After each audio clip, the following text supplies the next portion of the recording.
চাঁদাবাজি এবং ত্রাসের রাজত্ব ইসলামী দৃষ্টিকোণ থেকে আপনি আমাদেরকে জানাবেন যে আসলে এটা কেমন ধরনের অপরাধ আর এর শেষ কোথায়, কী করণীয় আছে?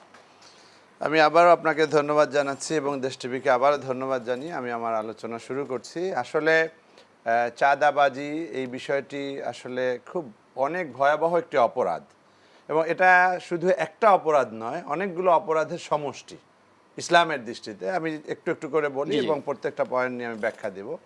চাঁদাবাজি শব্দের সাথে যেই বিষয়গুলো যুক্ত রয়েছে তার মধ্যে রয়েছে জুলুম, তার মধ্যে রয়েছে অন্যায়ভাবে কারো সম্পদ দখল, তার মধ্যে রয়েছে এরহাব বা ত্রাস, ভয়ভীতি দেখানো, এরকম অনেকগুলো অপরাধ কিন্তু একত্রিত হয়েছে।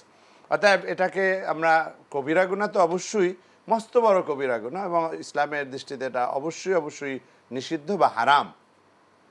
আপনি দেখেন, আপনি বিদায় হজের ভাষণের কথা নিশ্চয়ই সকলের মনে, সারা বিশ্বের সবাই, হিন্দু হোক মুসলিম, সবাই বিদায় হজের ভাষণকে মডেল হিসেবে ধরে যে হিউম্যান রাইটসের একটা বড় ধরনের একটা সনদ।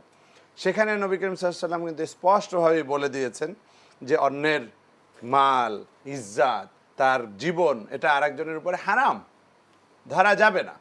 তাহলে আপনি সম্পদ নিচ্ছেন, সেটা যেমন হারাম, তার ইজ্জাত নষ্ট করছেন, এভাবে কাপড় চোপড় খুলে তাকে এভাবে করছেন, পর্যদস্ত করছেন, তাকে টর্চার করছেন, প্রত্যেকটা কিন্তু মহানবী সাল্লাল্লাহু আলাইহি সাল্লামের শেষ ভাষণের যে উপদেশ সেটার খেলাফ।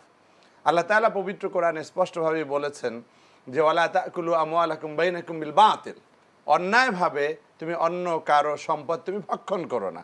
আল্লাহ তাআলা যেটা নিষেধ করেছেন সেটা আমাদের জন্য মানতেই হবে, এর কোনো ব্যত্যয় নাই।